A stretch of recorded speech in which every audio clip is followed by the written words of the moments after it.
At this time, I would like to explain Section 10.4. Section 10.4 begins on page 723. I would like you to turn, however, to section or page number 723 and 24 to begin this unit.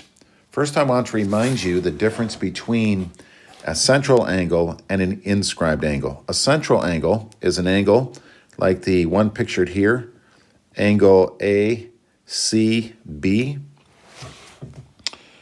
That is a angle whose measure is equal to its arc, and we had that last week. So if angle N right here, or arc N at the very top here is 80 degrees, the central angle would also be 80 degrees. If the central angle N right here is 60 degrees, then the arc N down here is also 60 degrees. So over here, angle C is equal to its arc. All right, so that came from last week. Now we'd like to look at some new information. The next angle I'd like to talk to you about is an inscribed angle. An inscribed angle, you notice, is different than a central angle. An inscribed angle touches the circumference of the circle. So let's call this inscribed angle CDE.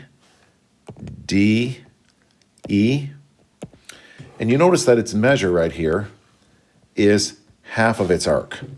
So if the arc is M, the inscribed angle D, or CDE, is half of M. If M is 80, then this angle right in this corner here is going to be 40. If M is 60, then again the angle down here is 30, and so on. On some of the problems you'll have today, you'll actually be given this angle in the corner, in this region, and you have to figure out what this angle is here. So if this angle in the corner is 40, then the angle M up here, the inscribed arc, I should say, or the arc, would be 80. The next theorem I'd like to introduce is the one that says if two inscribed angles end at the same arc, they are equal. So I have two inscribed angles. In this case, there's the red one. It goes from A down to the corner, marked X, up to B.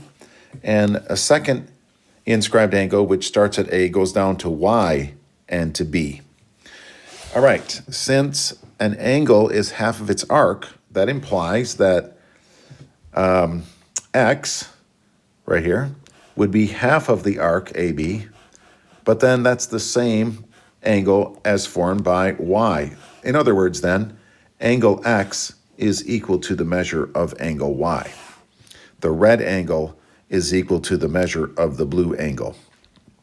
And that is theorem 10.7. I'd like you now to turn in your textbooks to page number 727. I'd like to work through a few examples of this or these two theorems. Page 727, number 1, notice that angle B is an inscribed angle, so therefore it's half of its arc. The arc is 60. Number 2, the inscribed angle is 63. It's going to be half of its arc, RT, so therefore you'll know the measure of RT.